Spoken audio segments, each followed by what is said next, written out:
Hey there, witches. This is Anya with Sarah and Witchery. And Debbie with If the Broom Fits.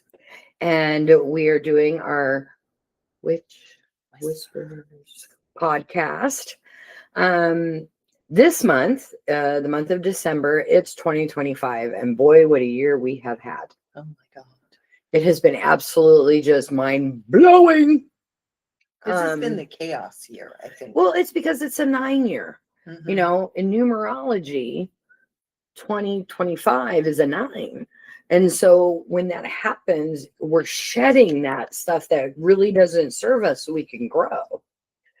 So we thought one of the best things that we could talk about focusing on for this month, especially because today is the new moon and Sunday is winter solstice, which is the longest night of the year and the shortest day.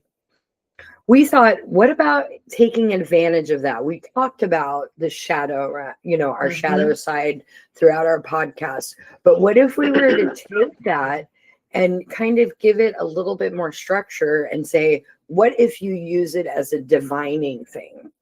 Now, the reason that this came to mind was when I first started my witchcraft journey, for lack of a better word, I was enthralled. Do you remember Party Light, Debbie?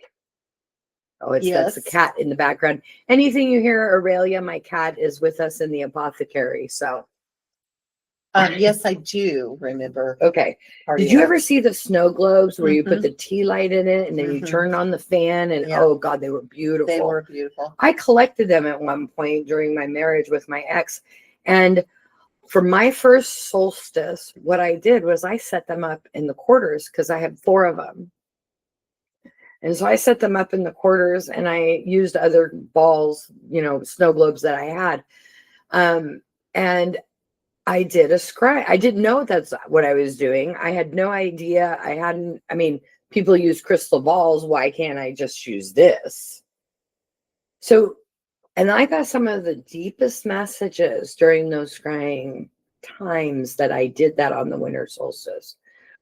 What do you feel about scrying? What was your first time in scrying for something? Fireplaces.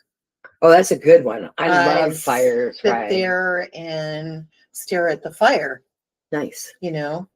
And it's a little difficult for me because most fireplaces nowadays are right under where you put your TV.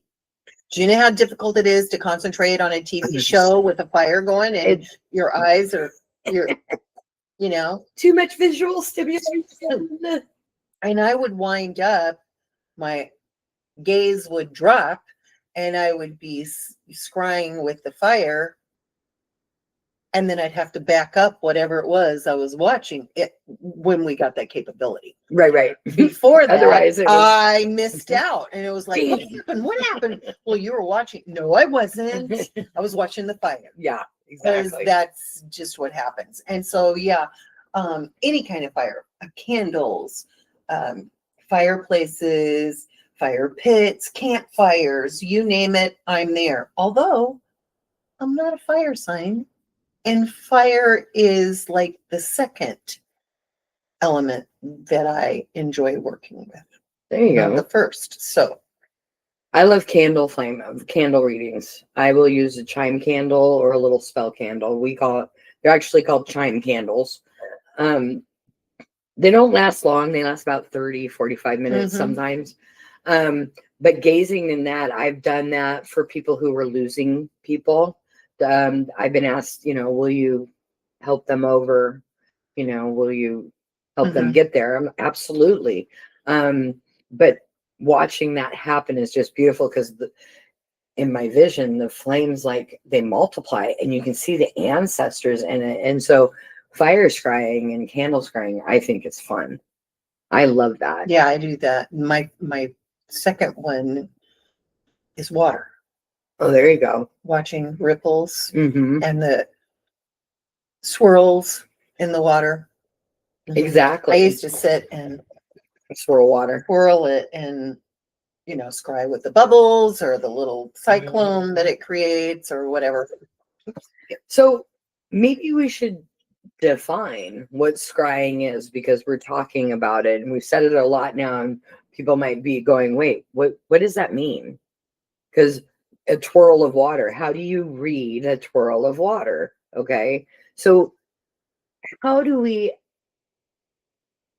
you explain scrying?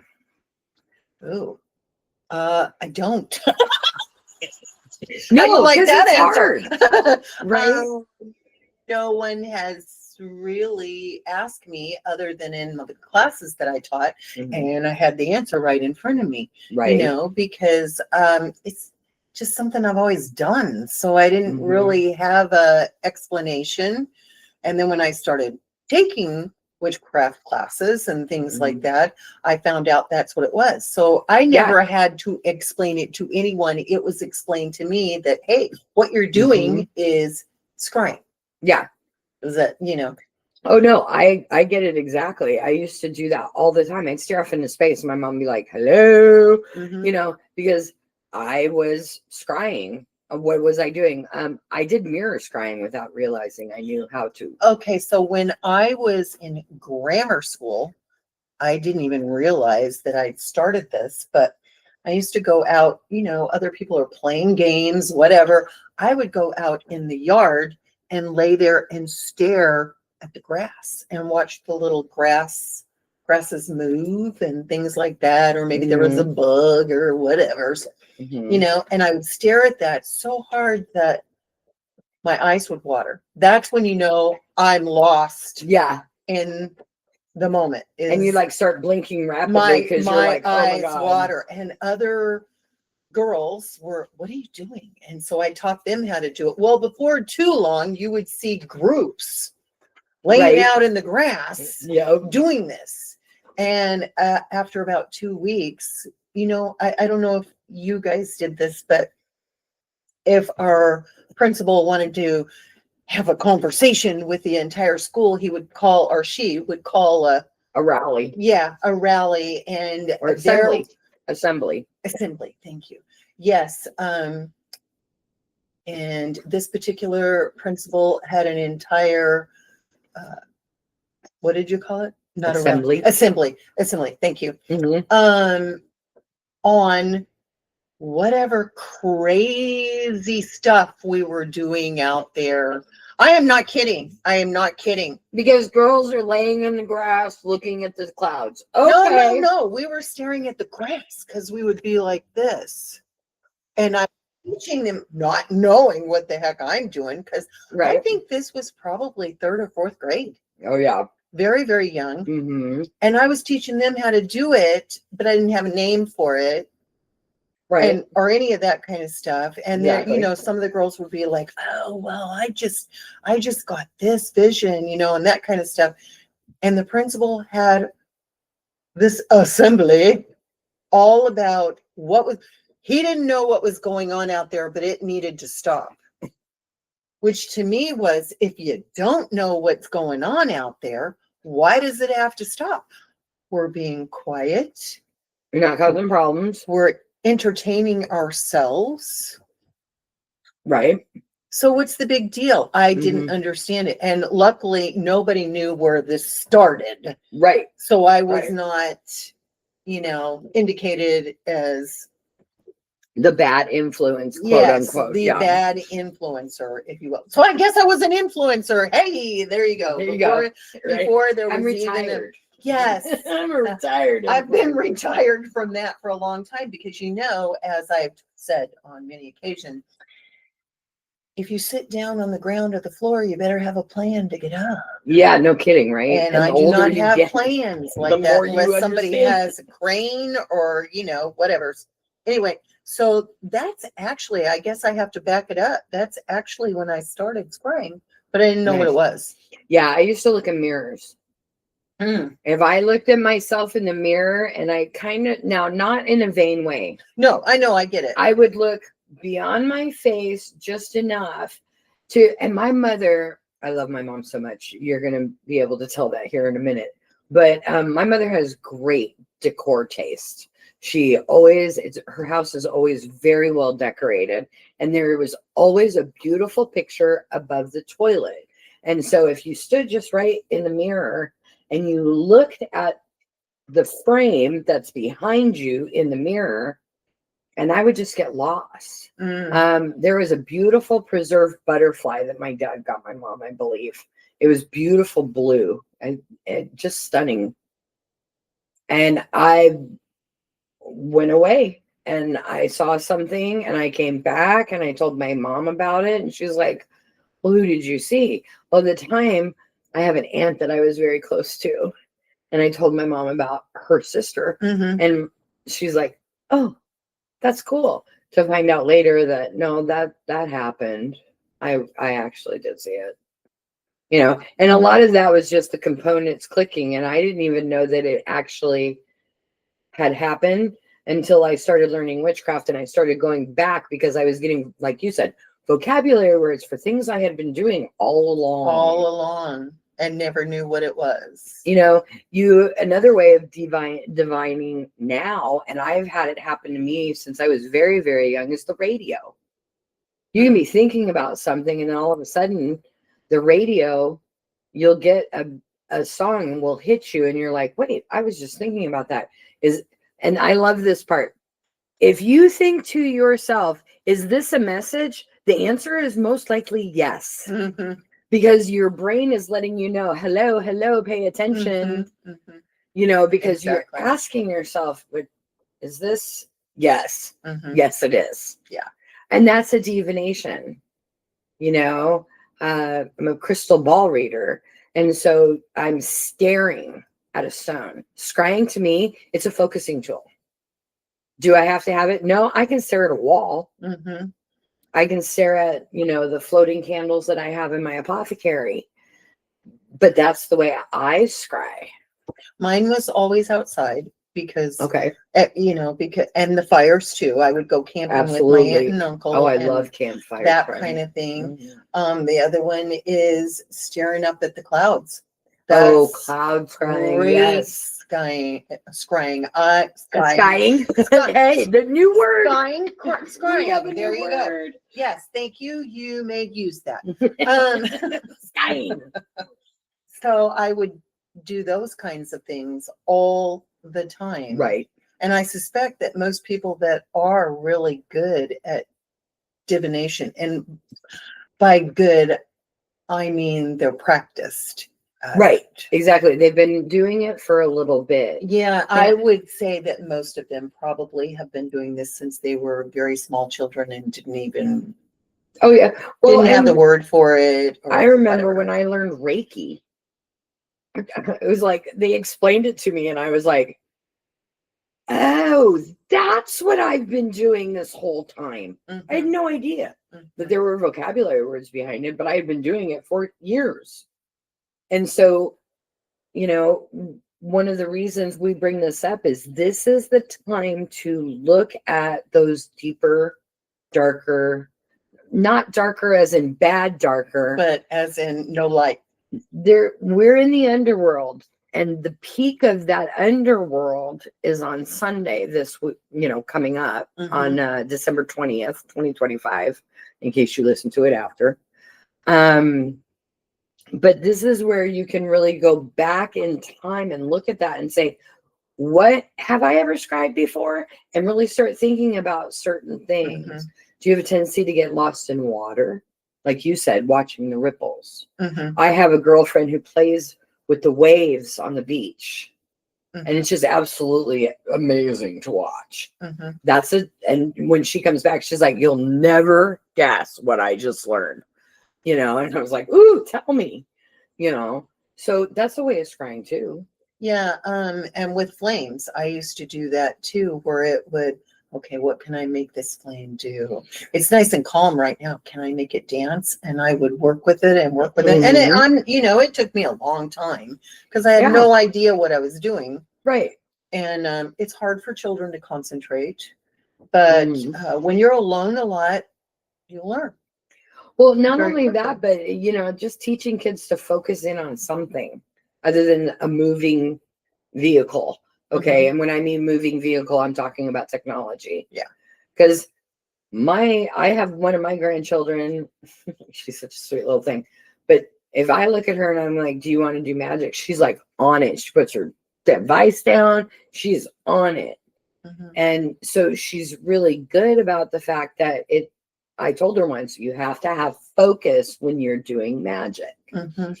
Focus doesn't necessarily mean, sitting there, Indians. No, that's incorrect. Lotus position, crisscross applesauce, Mhm. and saying Om. That's not necessarily meditation. And That's just one form. right. You can scry while you are coloring. Mhm. Anything. And children are so susceptible to that kind of thing because they just left it. Yeah, exactly. Yeah. So, that's what they did in the spiritual realm. Exactly. So, and winter divination it's like the perfect time. Like yesterday, of course, we talked about how dark it was all day long. Oh, It God, seemed yes. like it was early evening when And we it was got 3 here o'clock. at 9 o'clock in the morning. Right, It looked like it was exactly. early evening. So the dark time is a really, really great time to do That introspective work. Mhm.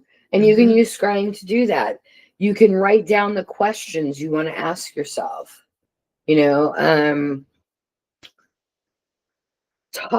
Have clear questions, though.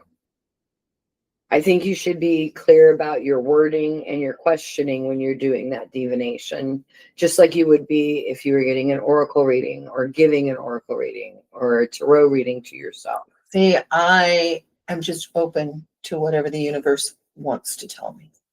Okay. Because I find, this is just for me, I find when I focus, I want it so bad to hear, for that particular thing that I wind up blocking out everything else. Right. And it takes a long time. It's like if you can think about it as a tiny little hole. Okay. And you've got all this information on this side and you're on the other side of the hole. Right. Everything else has to get pushed aside so that one little message that you want can squeeze through that hole. Right.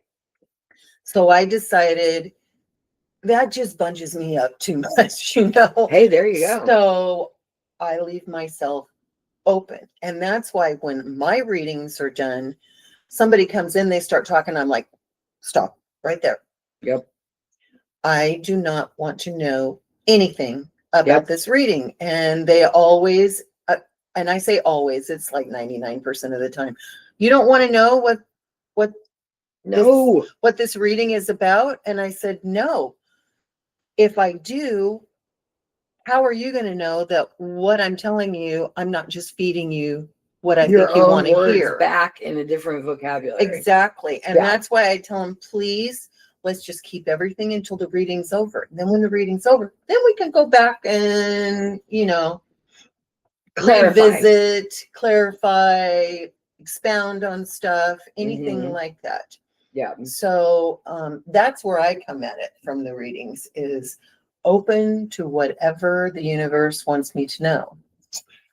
Well, and now is what a lot of witches will and other earth spiritualists will refer to as the quiet season. We live in a world where divination is a little bit harder to do, or scrying is a little bit harder to do, because there are so many moving parts now. I mean, just look at this room. Your little crystal ball over there is blinking. Right. And if you're real quiet, you hear all the noise from the traffic from that's going by. Mm-hmm. All of that kind of stuff. Plus, you've got nice sparkly things in here that is just way overwhelming for grabbing attention. Right. Exactly. That kind of thing. Yeah. So it's just, sometimes it's really it's worse than difficult to scry. Yes. And so you have to, when you're doing scrying, I have found, when my children were younger, I waited till I knew they were asleep. I didn't put them in bed and start. I put him to bed, and then I would start preparing for my ritual. Mhm. But because I was a newer witch, I paid attention to those details in a way that now I understand. I kind of fold them into everything I do. Mhm. But I was paying attention to those details. So it took me about an hour-ish to get ready for a ritual because I was following my teacher's instructions. And so I knew they were asleep when I did my ritual. And I made sure that whenever I scried, the lights were low. It was dark. Mhm. Oh, and quiet. Mhm. Now, if I played music, I did play music, but it was like Gregorian chants or Mhm. Celtic guitar. Yeah, no words. Or, yeah, nothing to distract me. Just music. Just music. And it was always very soft and Mhm. low. And at one point, my spouse at the time, my former partner, came up to me and was like, "What are you doing?" And I'm like, "I'm going to do a ritual." And he's like, "Oh, well, can I lay on the couch?" And I'm like, "I don't care." And because we had a huge living room. And when he laid on the couch, the minute I lowered the lights and the minute I turned on the music, he was out. He fell asleep. Mhm. But he was also, in a way, letting me know he was supporting what I was doing, Mhm. which was wonderful. I mean, I wouldn't have learned half of this stuff if I wouldn't have had that experience. And that was on a Yule scrying. I was like, oh, so sometimes you can see a person's action and go, wait a minute, this is confirmation that he's supporting what I do. Right there, you just scried, Mhm. I think. Do you That's a agree? good way. That's a good way to look at it. I never looked at it like that before, but I yeah, didn't either till just now. yeah. Well, you're open to what the universe Exactly. is sending you. Well, and we're talking about the dark and the quiet time. And so we're opening up to get, information and, other than what we have written in front of us, Mhm. you know. Yeah, I've got a few things. Sure, please. Because to my way of thinking, winter is like our skeleton. Oh, I like that. Everything is stripped down and it's just the bones. So Jack Skellington really should be Santa. That's what I'm talking about. But it just everything is stripped away and gone. And I mean, look at the trees. There's no leaves. Oh my gosh, they're bare. There are no leaves on the trees. They're skeletons. They are. They are. So they can't block your view, Right. if you will. What I have scried with. I mean, my mom told me that she used to lay me in the middle of the bed with pillows all around me in front of a big window with a tree out front. And I would lay there for hours and until I fell asleep just watching the tree leaves. Yep. I mean, you can scry anything. Exactly. And so when people are like, I don't like instructors, mentors, whatever, who say, that's wrong. Yeah. No. Excuse me? No. No, it's not wrong. It's just different. What's right for you may It's not be right right for me. For you. What is wrong for me may not be wrong for you. Mm-hmm. It's Yeah. Yeah. No, there is no wrong way to practice magic. And so that's winter divination for me in a nutshell, that it is down to the skeleton. This season removes what competes for your attention. I like that. Well, and if you think about it, thinking about solstice and what we know about solstice, and we covered that in last year's episode when we talked about it. Mm-hmm. But this is a hibernation time. Yeah. The trees are hibernating. Yeah, The bulbs are hibernating. It's cold. Up here in Oregon, we're having atmospheric rivers from hell. So it's wet. I mean, really wet, flooding wet. And so you just want to be inside. Yeah. You're hibernating. Mm-hmm. And that goes all the way back to the beginning of time. Oh, Think of absolutely. our first ancestors. Absolutely. They stayed in their caves. Mm-hmm. They were like, nope, we're not going to be out there. It's cold. So for me, this time is called night watching. Ooh. Yeah. I know I get chilly bumps every time I think about that. Night watch. I like that. And so I love, and I've said this before, I love night magic because there's nothing and no one to mess with you. Right. So like I told you, I woke up at 3:33 this morning, Right.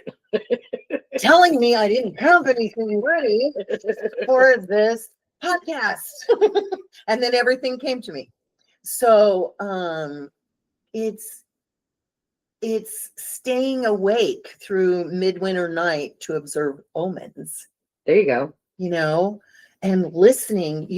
I don't know about other people who may be out at the wee hours of the morning, but I can hear the night magic crackle. Nice. But that's just me. If I focus in, I can, but. And actually, through my research and stuff, I have discovered that people got up on the solstice to do this kind of thing. Yes. And in the wee hours of the morning, because this was the time where they said you were open to spirits. Yep. Because even if you'd gone to sleep for a few hours and you wake up and you do this, your body is relaxed. It's quiet. You have no interference and you're open to receive whatever. You have no preconceived ideas. Like, you build that up all day long. Right. From the time you get ready to have your day, you have already, I need to do this, I got to do that, and this is going to happen, and this person is coming over, and it's just a list. Right. You get up in the wee hours of night, you don't want to be that productive. You don't have that stuff floating around in your head. Well, of course, you forgot to do your podcast stuff. Well, and here's the thing too about that. I don't know if you know this, but it is actually part of our circadian rhythm. Oh yeah. And the reason it's part of the circadian rhythm was before heaters, before the advent of electricity. We had to get up and stoke the fires or we would freeze to death. So in our DNA, we are programmed to be up, but it's not a time to be productive. It's a time to sit in front of the fire and build that thing up so that you can go back to bed and be warm. Right. And so it was a time to sit literally in front of a fire and scry. And on the longest night of the year, you did it in even more intervals because, it's getting cold again. Right. And you think about it, like you like to camp. If you have a bunch of people around the campfire, what are you doing? Chatting. Yep. Exchanging ideas. If you're in front of a fire by yourself, what's happening? The universe is chatting and exchanging ideas with you. Either way, you're never alone. Right. Exactly. So, this was a great time for people, and I still like it now. Like I said, I loved getting up, and it was 3:33 in the morning. I'm like, oh, an angel number. And then it came to me, you don't have anything ready for your podcast. I'm like, oh, thanks. Doesn't angel number 333 mean like your angels are watching out for you? Yes, and back? I know, because but really, do you have to do it right now? You come in, if you were to come in and say, "Hey, are you ready for the podcast?" and I'd be sitting there going, "Excuse me, I forgot." We're gonna have to do that next week. I thought about it briefly, and I'm like, "No, I can't do that." So, the thing about it though is night watching, if you will, can be a little risky because you get information and you see things that can be fearful. Oh, absolutely, because you're looking at shadows. Right. And then you think about the wild hunt. They did that at night. The restless dead wander at this time. There are spirits at crossroads. All of this kind of stuff is going on. So sometimes it's good to have another person or your familiar. Your familiar will ground you. And luckily, I had the best familiar, and we both learned together. But he would crawl in my lap. That is my puka. He would crawl in my lap and just be with me. And I felt safe, which is weird. I mean, well, and they say familiars are also your spiritual guardians. So it makes sense. Aurelia, if I'm doing like right now, she's laying on that chair. She is sound asleep, but she is like she's basking She's in it. listening. And she's listening. Yeah. You know, they have a knowledge, an innate knowledge. So yeah, no, absolutely. Yeah.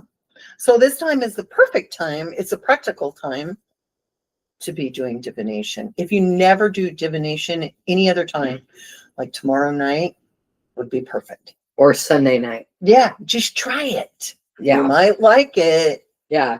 Well, and You know? again, even if you after you do it, you think, oh, I didn't get anything. That, what is it? I didn't get anything. And then not 15 minutes later, you're like, well, screw it. I'm going to turn on the radio or I'm going to turn on the TV. And all of a sudden something comes on and you're going to go, wait, what? Mm-hmm. Was that a message? Yes. Yes, it was. It was trying to communicate with you, but You weren't listening. Maybe they were on a frequency you're not yet there to receive yet. Mm-hmm. So anyway, this particular time of year for our ancestors, I believe, made perfect sense because they weren't out there farming. Mm-mm. They weren't turning the soil. They did have to take care of their animals, but it was real quick and get back in the house where it's warm. Right. That kind of thing. Long nights produced longer sleep. Yep. Therefore, dreams became clearer and more memorable. Perfect for There's divination. And dreams are another form of divination people don't think about. Mm-hmm. Mm-hmm. It's true. So it just made, what is that statement that you use a lot? Make it super or stupid. Whatever. Oh, keep it super simple. Yes, that's what this is. Yeah. Exactly. So winter is peaceful. It's also a little scary, which is, for me, it's kind of fun. If you like it, it's just like magic. Whatever floats your boat. Yep. Take what you like, leave what you don't. I like the scary part of the holiday season. Krampus is about as scary as I get for the holidays, but Yeah.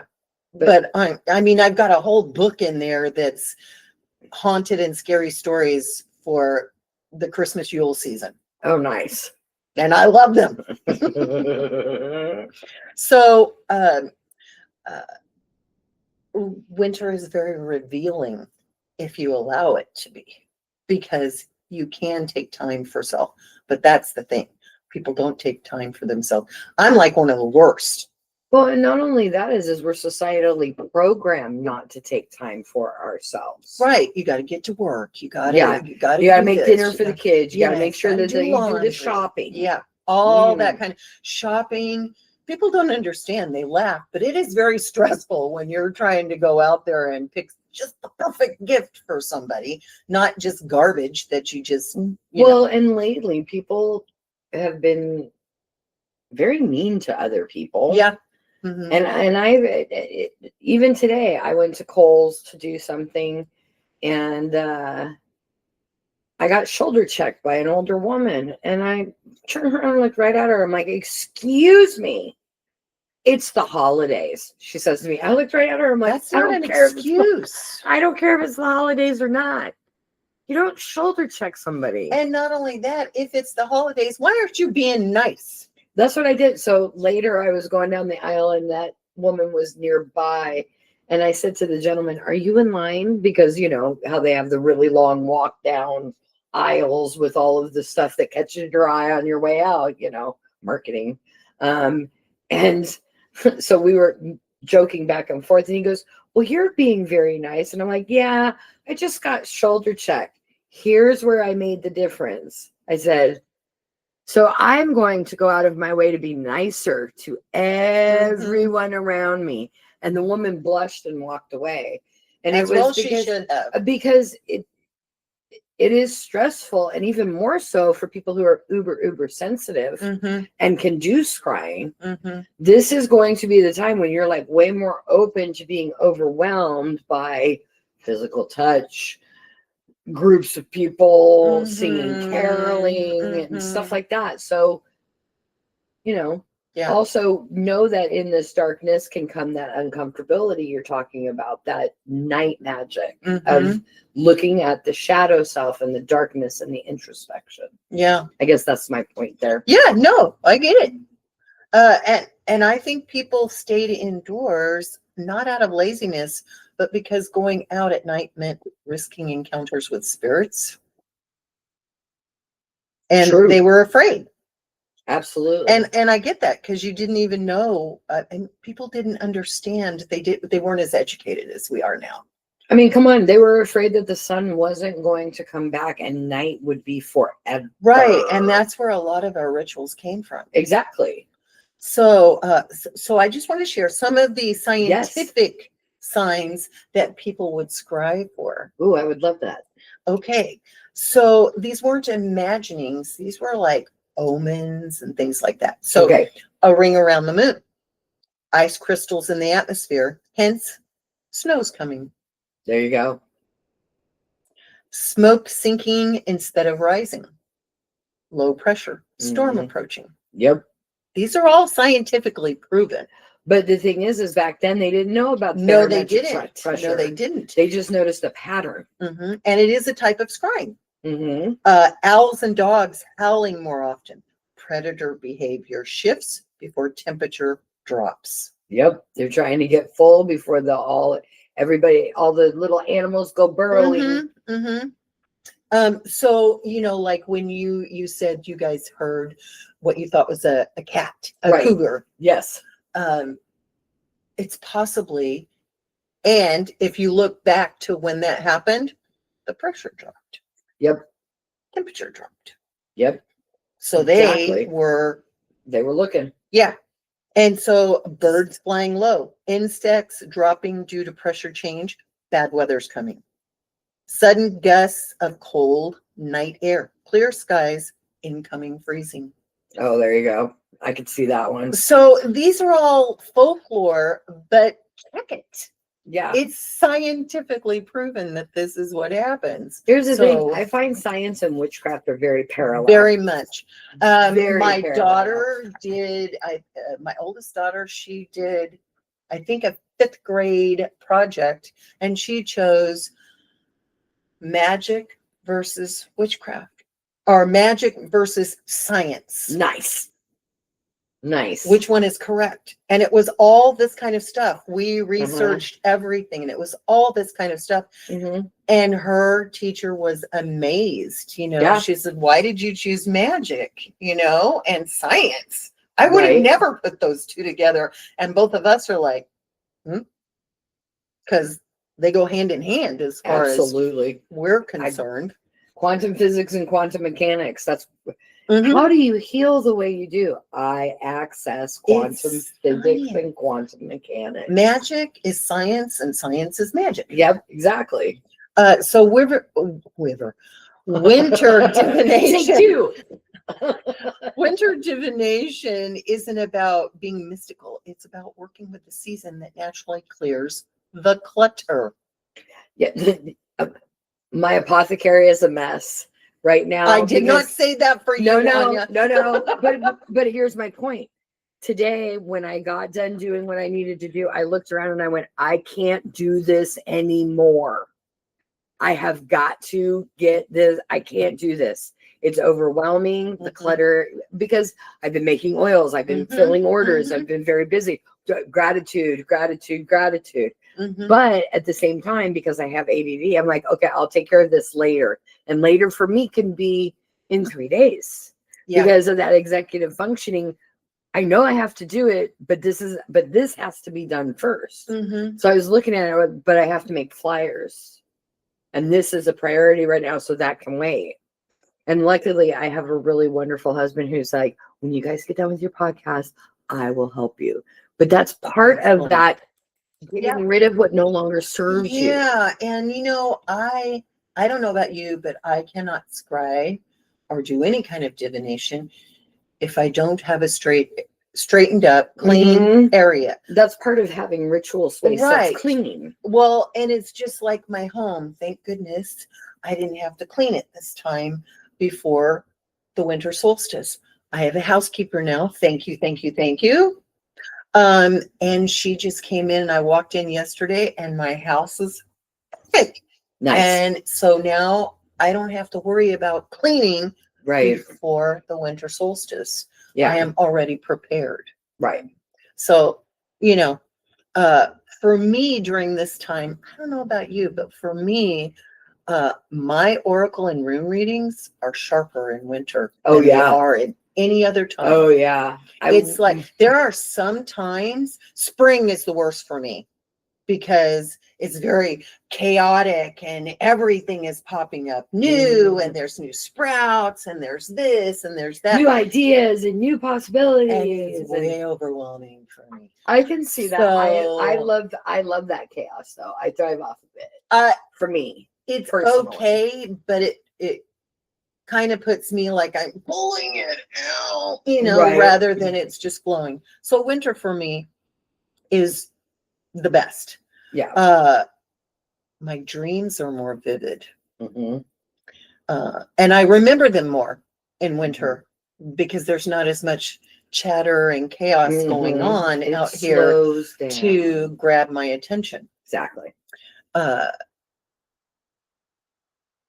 Even like I told you that fire, Mhm. you know, the fireplaces and stuff like that, they seem more instructive. Well, Like because the it's messages are coming through much Mhm. clearer. So I'm sure I'm getting the same information at any other time, but for me, it seems like, well, because all the extemporaneous Right. la, la, la, la, la, la, la, la, going on Mhm. around you is non-existent it's because non-existent. it's quiet. Exactly. So, for me, it gives me the clarity that I especially pretend that I have all year long. There you go. Sometimes I'm just, when I'm talking to people, okay, I'm chuckling on myself. When I'm talking to people, not giving readings, but when I'm talking to customers and things like that, they are throwing stuff out and I'm like, okay, universe, come on, help me. Right. But it's not coming. It's like Mhm. I'm gathering it through mud. Yeah. I've had those times. So this time of year, it's much quicker. I mean, the people who come in here, you've heard me talking about, oh, you need this, this, and this. Didn't even have to think about it. Yeah. Didn't even have to think about it. But that's what winter does for me. Mhm. When everything in my life falls away, the truth always steps forward. Right. And I need that. I need all of that stuff pushed aside so that I can get to what I need. Exactly. So I don't know. I don't know if there's a seasonal difference for you, but there's definitely a seasonal difference for me. It shifts, and they do have different kind of messages. Seasonal, the shifts I have is like you said, during spring, it's all about renewing things. Look, Mhm. you said you were going to do this. You have not done this. You Mhm. really need to get on it. But in the summer, it was okay. Now you just tend what you're doing because you've already ignited it in the Mhm. spring. And then in the fall is okay, get ready for the winter, the preparation. And now, and I've done several readings, and I get general messages. Most of us do who do readings. We have a general Mhm. message for the time. And right now it is, you have got to learn to slow down. Oh, I think that's 24/7, Right? 365 But days a more week for clearly me. Mhm. to people who don't tend to slow down. Mhm. Because again, this is the dark time. We have to stop letting society tell us that, oh, well, it's winter time, so we're going to lose an hour and we're going to still push ourselves to work 12 hours a day. Back before electricity, y'all, we weren't working right about now. Mm-mm. We were No. resting. We were okay. What are we going to do for the spring? What are we going to plant? How are we going to harvest? How are we going to get This the is a water great out there? planning time. Exactly. And that's what introspection is. It's looking at what you want to do next year Mhm. and how are you going to plan for that? Or what would you like for next year? And so what better way to find out than to strive for it? Exactly. I mean, And so you can talk to your friends, but they don't know what you need to do. true. I And mean, because you know yourself better, right? mhm. Well, most of us, You hopefully. would think. There are some who don't. But Mhm. But do you have anything else on that? 'Cause we're Um, almost done. no, mine is just a reflection Oh, to sure. like end. Yeah. And so it's both comforting and confrontational. Ooh. Ooh, intriguing. Yeah. It hands you the mirror when you least expect it. Yep. And I say it hands you the mirror because for me, when I'm doing this, it's about me. Mm-hmm. This is the time that I take for me. Mm-hmm. And so you can mirror scry, but that's not what I mean. That is taking a good look at yourself, your life, what needs to be done, that Right. kind of thing. Like for most of us, I would say during the Christmas holiday, Mm-hmm. they eat, they visit, all that kind of stuff. I'm cleaning out my closets. Right. I'm getting rid of stuff before the new year. See, I thought I was the only one who did that. Oh, no. I'm already planning. Like I looked in my closet this morning and I was like, oh my God, I got a lot of crap. So Right. it's going to get gone. So it's not to be really mean or harsh about this, but it's a time to be honest with yourself. Oh, absolutely. This is because you're open to hearing that kind of information. Yeah. So the season doesn't ask you to reinvent yourself. It asks you to pay attention to yourself. Huzzah. And for me, that's what divination is really about. And just as a disclaimer, this just hit me. My goddess Sekhmet, she's like, neither one of you said anything about using protection when divining. Oh, good Lord. You're And right. I was like, oh, thank you. Okay. Sekhmet. Thank you, Sekhmet. I tell my students this, and this is why we say that this is not fit for children under 18. If you don't have sex without a condom, you don't practice magic without a circle. Mm-hmm. Protect yourself. When you're divining, we talked about how we open ourselves up. Yes, you're very open. You're very susceptible. Well, the veil is really thin right now. And it always is from Samhain to Yule. And then Yule, it's almost non-existent. Mm-hmm. And so you have all this stuff swirling about you. Please be careful. Use your circle of protection. If you don't know how to do it, come into the shop, ask us. We'll let you know. We'll give you a quick tutorial on what you need and what you need to do to keep yourself safe while you're doing your divination. And I set my protection up in my house all over. Yes. So when I'm ready to scry, I just bring it down. Yep. I just pull the circle in. Yeah, mine is, I set it, put it up. It's kind of like a George Foreman grill. You set it and forget it. That's pretty much it. And then when you're ready, you just call it forward, right, to you, down, up, whatever, however, because again, like you said, there is no precise way for you to do witchcraft. So you do you. Right. But please protect yourself. Oh, yes. Protection. Because you can get. In doing you too. Right. Because you can get what I refer to as an energetically transmitted infection. You can get an icky. You can get a hitchhiker. It happens to the best of us. And we have to worry about that here. Right. Exactly. In both our businesses. Because we have to constantly clean, reset, bring down, bring together, right, whatever. And because people come in with, maybe they got in an argument with their spouse. You don't know. Right. They just walked in here and brought all their icky with them. And the thing is that's not a judgment. That's just people. Just life. You have to be aware of that you can drag that stuff around and it can get the energy stuck and make you physically ill. So anyway, we are out of time. We hope that you guys have an amazing Yule. Have a blessed Yule, a very exciting winter solstice. Merry Christmas if you celebrate that, and that's wonderful. And happy new moon tonight. Yes. And happy new year going into 2026. Yes. Woo, let's pray. Oh God. It's a nice one. Year of the horse instead of year of the snake. I'll take it. Thank you know, the snake releases what no longer serves, and the horse gives you movement toward what you need. Exactly. Well, blessed be y'all. Blessed be.